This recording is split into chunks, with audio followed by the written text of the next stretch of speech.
Open আমাকে thread দিয়েছে, open. আপনাদের ওই ইয়েটা আছে, ওনারা যখন একটা সম্মেলন করাচ্ছে প্রেস ক্লাবের সামনে, ওই এটা শুনলে আপনারা বুঝতে পারবেন যে ওনাদের মানে, আর ওনাদের মানে কথাগুলো এত বাজে বাজে, এত বাজে বাজে ল্যাঙ্গুয়েজ ওনারা ইউজ করাচ্ছে।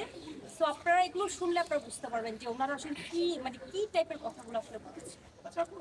এটা তো আসলে আইনের মানে আইন বলতে পারে, আমার তো এখানে যাওয়ার কিছু না, আমি তো ওনাদের দিয়ে পা ধরতে পারবো না, তাই না? এই যে আমি মামলা করেছি, যে ওনারা কিন্তু এখনো অব্দি আমার কাছে কেউ আসেনি, না কোনো উবার অ্যাপস এসেছে, না আপনার উবার মানে ড্রাইভার অ্যাসোসিয়েশন থেকে কেউ এসেছে। ওনারা ওনাদের মতো করে ওনারা যখন যা মুখ দিয়ে আসছে তাই কিন্তু বলে যাচ্ছে। আর কার কোনো প্রশ্ন আছে? তো সাংবাদিকবৃন্দ, আমরা আমাদের দায়িত্ববোধ থেকেই আজকে প্রেস ডেকেছি। যেহেতু সে একজন চিত্রনায়িকা, সে আমাদের সহকর্মী, আমাদের সমিতির একজন সম্মানিত সদস্য, তার বিপদে আমরা পাশে দাঁড়াবো, এটা খুবই স্বাভাবিক। আর এই বিষয়টি যে সে যে বর্ণনা দিল, এই মামলাটি আলটিমেটলি বিজ্ঞ আদালতে রয়েছে।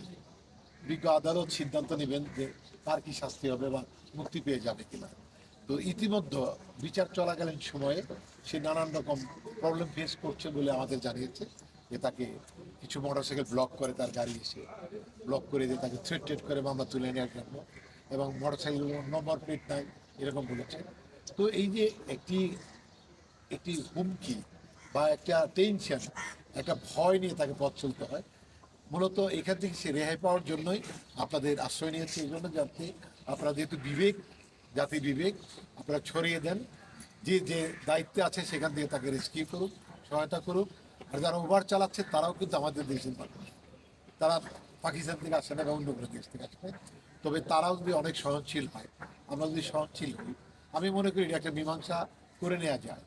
আর এই মতো অবস্থায় সে আসলে পথে ঠিক মতো নিরাপদ নয় বলে মনে করছে, কারণ সে একটা রাস্তায় দাঁড়ালো, তার গাড়িকে একটা উবার যদি মেরে দেয়, এরকম ভয় তার মধ্যে কাজ করছে।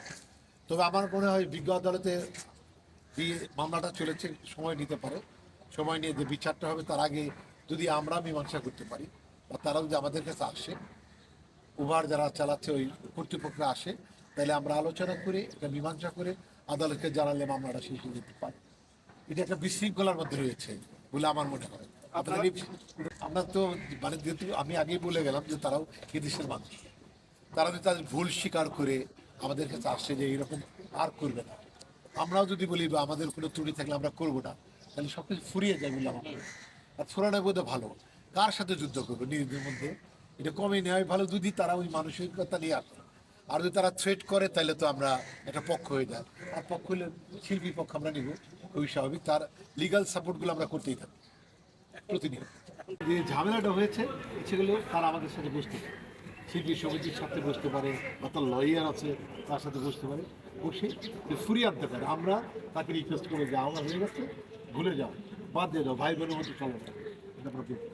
আদালত আদালতের মতো করে এটা চলবে, এটা আসলে মানে যেহেতু আদালত দেখছে তো এটা আদালতের মতো দিয়ে চলবে। তাহলে আজকের সংবাদ সম্মেলনটা কেন? আপনি যেহেতু আদালতে আপনার বিষয়টা প্রক্রিয়া দিন, এখন আপনার আইনজীবী আপনার সাথেই আছে, যদি আপনাকে হুমকি ধামকি দেওয়া হয় তাহলে সেটা আদালত দেখবে। সংবাদ সম্মেলনে সাংবাদিকরা আপনাকে নিরাপত্তা দিতে পারবে না, আপনাদেরকে অবগত করা যে বিষয়টা কোন পর্যায়ে আছে, এটা তাদের আরেকটা বিষয় আছে, সেটা হচ্ছে যেহেতু আর্টিস্ট, তারপরও আমাদের একটা কনস্টিটিউশন আছে। একজন আর্টিস্ট যদি আপনার কাছে, আপনার অ্যাসোসিয়েশনের কাছে যদি সহযোগিতা চাই, দেন তারপর একটা অ্যাসোসিয়েশন আপনাকে সহযোগিতা করবে। তাহলে আমরা একটা অ্যাসোসিয়েশন, সে না চাইলেও আমরা জোর করে গিয়ে তো আমি হেল্প করতে পারবো না। পরবর্তীতে লাস্ট 2 days হলো উনি আমাদের অ্যাপ্লিকেশন করেছে একটা, যে সেই প্রেক্ষিতে আমরা আমাদের শিল্পী সমিতির অবস্থানটা আমরা আপনাদেরকে ক্লিয়ার করতে চাচ্ছি, জাস্ট এটা। জয় ভাই, এক্ষেত্রে একটা প্রশ্ন আছে। কয়েকদিন আগে নিঝুম রুবিনা এসেছিলেন এখানে একটা প্রেস মিট করতে, আর শিল্পী সমিতি থেকে তিনি অনুমতি পাননি, হয়তো বা কোনো প্রসিজারের ব্যাপার ছিল, ওই ব্যাপারটা একটু পরিষ্কার করবেন। অ্যাকচুয়ালি আমাদের যেটা হচ্ছে, আমাদের শিল্পী না, বাট শিল্পী সমিতির বারান্দা বলেন, বাইরে বলেন, আমাদের নামে অনেক ধরনের নেগেটিভ কথা বলতেছে, আমাদের চেয়ার, আমাদের টেবিল ইউজ করে। অবভিয়াসলি সে যেহেতু আমাদের মেম্বার, তার অবশ্যই অধিকার আছে আমাদের ওখানে বা আমাদের বারান্দাতে বসে, আমাদের স্টাডি রুমে বসে ইন্টারভিউ দেওয়া, প্রেস কনফারেন্স করা। কিন্তু সেটা আমরা কি করেছি, আমরা আমাদের একটা অনুমতিপত্র বা আমাদেরকে জানানোর জন্য একটা সিস্টেম চালু করেছি, যে কেউ চাইলে শিল্পী সমিতির বাউন্ডারির ভিতরে এসে সে প্রেস কনফারেন্স করতে পারবে না। যদি কেউ করতে চায়, অবশ্যই আমরা যারা আছি অ্যাসোসিয়েশনে, যে কর্মদার যারা কাজ করছে, তাদের একটা অনুমতি লাগবে, জাস্ট অফিশিয়াল প্রসিজার। তখন হয়তো বা আমাকে ফোন দিলে আমি হয়তো সাপোর্ট করতাম, আমি তো জানি না বিষয়টা। আজকে আমি জানলাম। জি